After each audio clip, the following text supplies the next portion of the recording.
Hello everyone. मैं Ishant Verma. I hope so कि आप बहुत अच्छे होंगे, घर होंगे, सुरक्षित होंगे।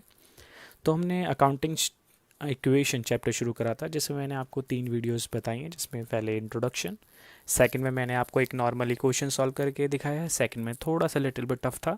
And today this is the last video of the practical of this concept account equation, how to draft. So मैंने आज यहाँ 2 क्वेश्चन लिए हैं और थोड़े लिटिल बिट टफ से लिए हैं, ताकि आप समझें कि कैसे कैसे क्वेश्चन होते हैं। So guys let's start. और देखने से पहले आप मेरे चैनल को सब्सक्राइब जरूर करें, अच्छी अच्छी वीडियो के लिए नोटिफिकेशन पाएँ। सो जो आज का टॉपिक है उसे हम शुरू करते हैं। उसमें 6 ट्रांजेक्शन है, इलस्ट्रेशन नंबर 6 है, डी के गोयल बुक है, page number 6.11। So let's start transaction number 1, that is started business with cash. You will write first started business with cash. So first cash, as you all know, here is a 1 lakh, and that amount which will be invested by the owner in the opening of business, that's called also a capital. So here is capital. So मैंने यहाँ पे लिख दिए. After this you will put line, as you all know. इसके बाद हमने equation लिखेंगे. Then equation, here is 1 lakh, then 1 lakh.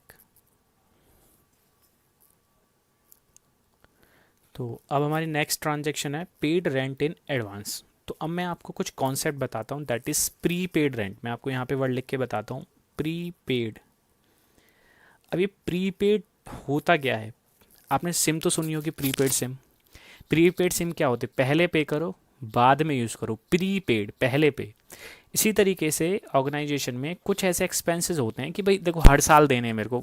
मान लो मेरे को इंश्योरेंस है, अब मेरे को गाड़ी का इंश्योरेंस कराना है। एक तरीका मैं हर 1 साल कराऊँ। दूसरा तरीका क्या है कि मैं एक बार इकट्ठा ही 5 साल का पैसा दे देता हूँ। लेकिन हमारे अकाउंट्स का एक रूल था, प्रिंसिपल था, accounting period concept, matching concept, जिसमें हमने ये जाना था कि आप वही एक्सपेंसेस लिख सकते हैं जो उस ईयर से रिलेटेड करते हैं। अगर मैंने 5 ईयर्स के पे करती तो 1 ईयर का तो एक्सपेंसेस इसी साल का है, तो उसे मैं कंसीडर करूँगा। लेकिन 4 ईयर्स का क्या है? प्री पेड, एडवांस दे दिया है। और प्रीपेड वो पैसा होता है, जो एडवांस पैसा वो पैसा होता है जो आप वापस भी ले सकते हैं। आपको नहीं, आप चाहिए, मेरे को पहले चाहिए, मैं वापस ले सकता हूँ। तो हम प्रीपेड क्या है? हमारी एसेट होती है। एसेट्स क्या है? जो जिस पे हमारा हक है। आप किसी को एडवांस दोगे उस पर तो आपका ही हक होगा ना, उसे पहले थोड़ी ना को खर्च। तो यहाँ पर भी क्या है, हमने प्रीपेड पे कर दिया है, तो इस पैसे को क्या है, हम वापस ले सकते हैं।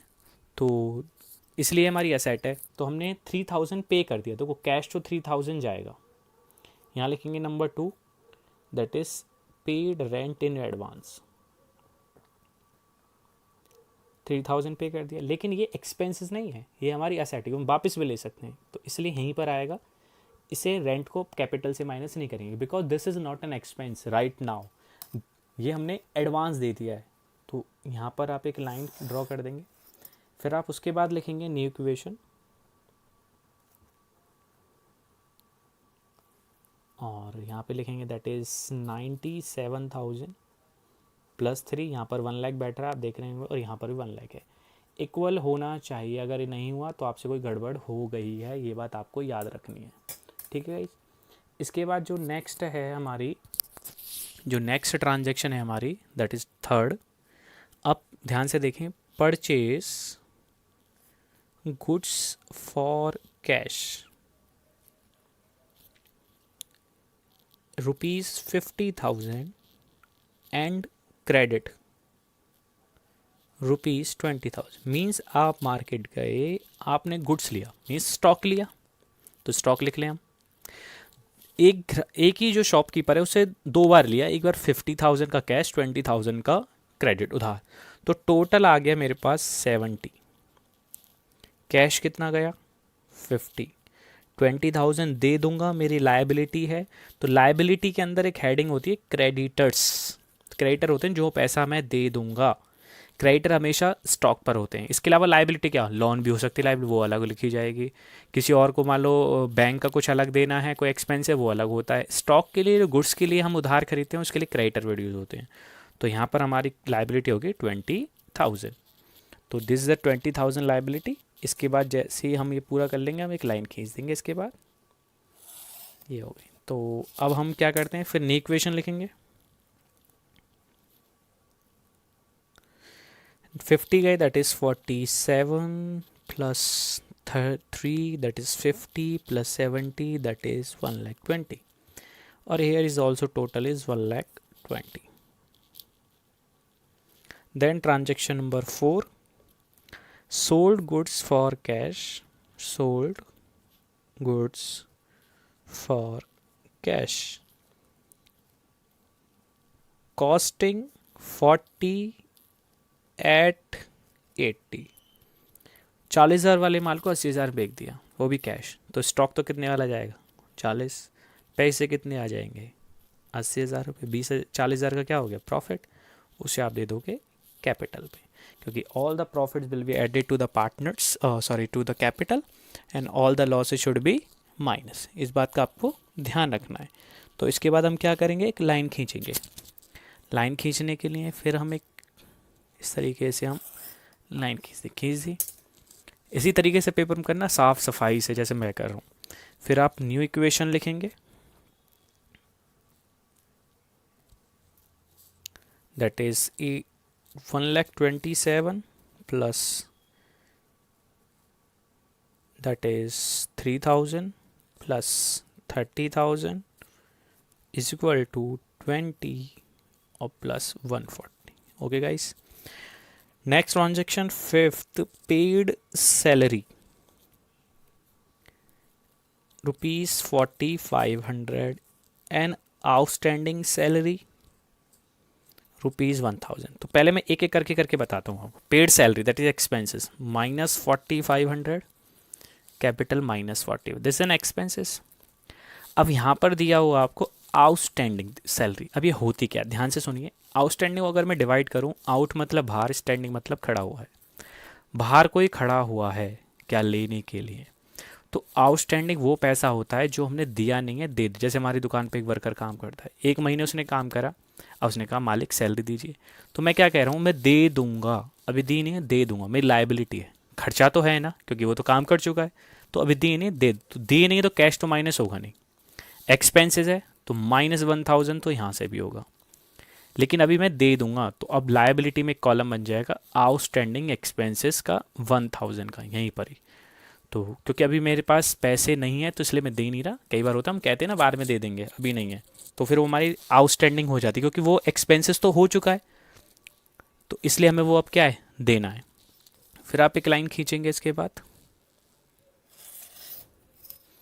फिर न्यू इक्वेशन लिखेंगे।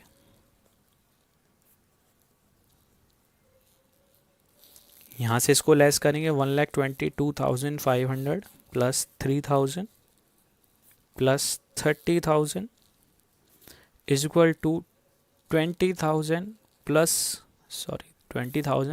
1,000 प्लस दैट इज 5,500। यहाँ से आप माइनस करेंगे, 1,34,500 आ जाएगा। Okay guys, and now the last transaction number 6, bought motorcycle ₹30,000 for personal use. Drawing हो गई। और पर्सनल यूज़ ट्रांजैक्शन को बिजनेस में मतलब कोई भी असेट नहीं होती, एक तो कैश चला जाएगा क्योंकि ऑनर ने अपने पर्सनल यूज़ करा, और अपनी ही कैपिटल से वो माइनस हो जाएगा। This is not a business transaction. After that what you will do, you will finalize total up and write the final equation here. So we will write final equation 30 minus करेंगे, 92,500 plus 3,000 plus 30,000 plus 20,000 plus 1 plus 104,500। So this is an journal question I have did. So इसके बाद हम एक question और करते हैं, वो क्या होगा, लिटिल बिट, थोड़ा सा टफ होगा मामूली सा, तो उसे भी करके देखते हैं। सो अब मैं इलस्ट्रेशन ऐड करूँगा, page number 6.15, and this is our last little bit of illustrations have some type of concepts. So अब ध्यान से देखिए कैसे शुरू करेंगे हम इसे। सबसे पहली ट्रांजैक्शन है हमारे पास, मैंने फॉर्मेट यहाँ बनाया हुआ है, सेम फॉर्मेट है सारे क्वेश्चंस का, तो आप भी ऐसे ही करेंगे, बिल्कुल सफाई से करेंगे।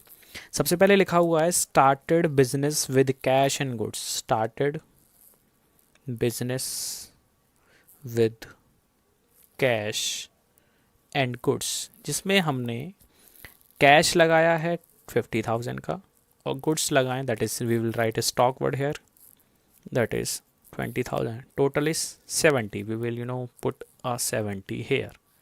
तो 70,000 हो गया। तो 70,000 को अब हम यहाँ पर लाइन खींच देंगे। इसके बाद हम लिखेंगे न्यू इक्वेशन,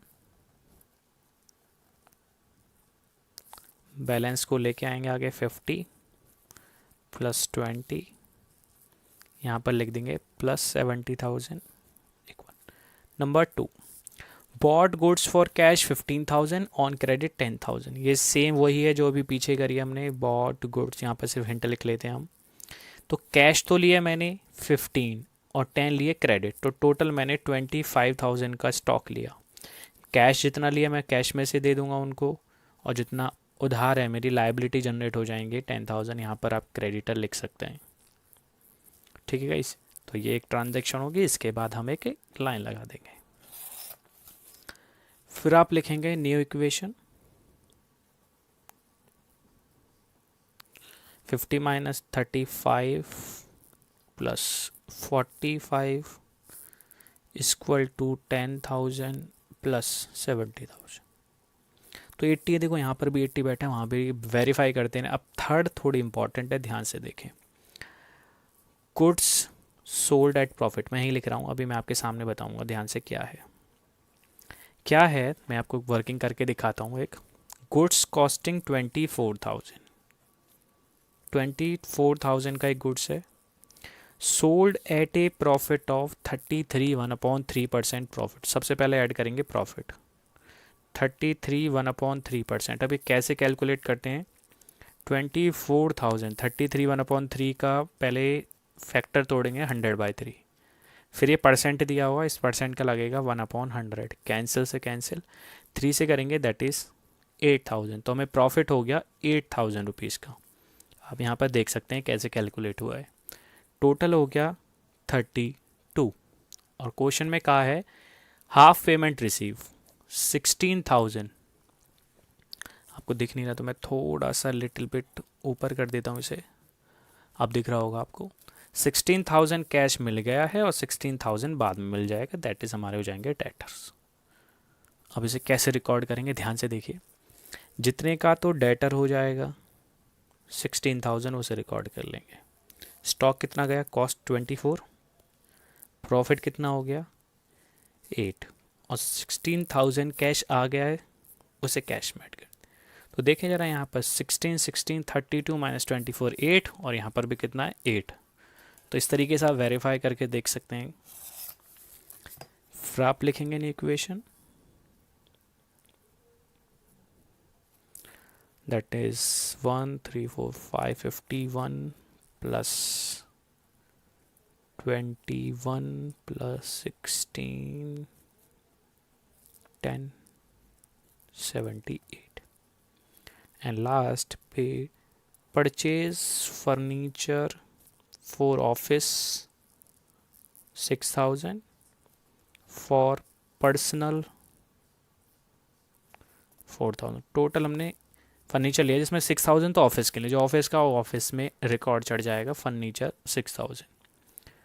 टोटल कैश गया 10,000, और जो घर के लिए लिया है पर्सनल यूज़ वो 4,000 यहाँ से माइनस हो जाए। जब आपका ये काम हो जाए उसके बाद लाइन डालिए, फिर फाइनल इक्वेशन के लिए लाइन डालिए। यहाँ पे लिखेंगे हम फाइनल इक्वेशन,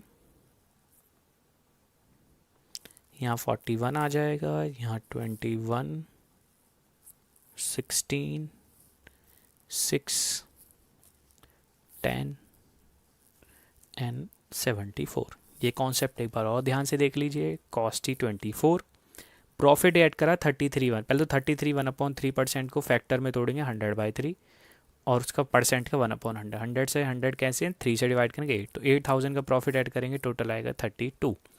आधा पैसा मिल गया, 16,000 मिल गए, 16 नहीं मिले डेटर। जब पैसे हमें लेने होते तो डेटर होते हैं, 16,000 डाटा 16 मिल गया, कॉस्ट 24,000 का स्टॉक चला गया, 8 का प्रॉफिट हमने ऐड कर दिया। आई होप सो कि मैंने आपको अच्छे समझाने की कोशिश करेंगे। All the very best, thank you so much.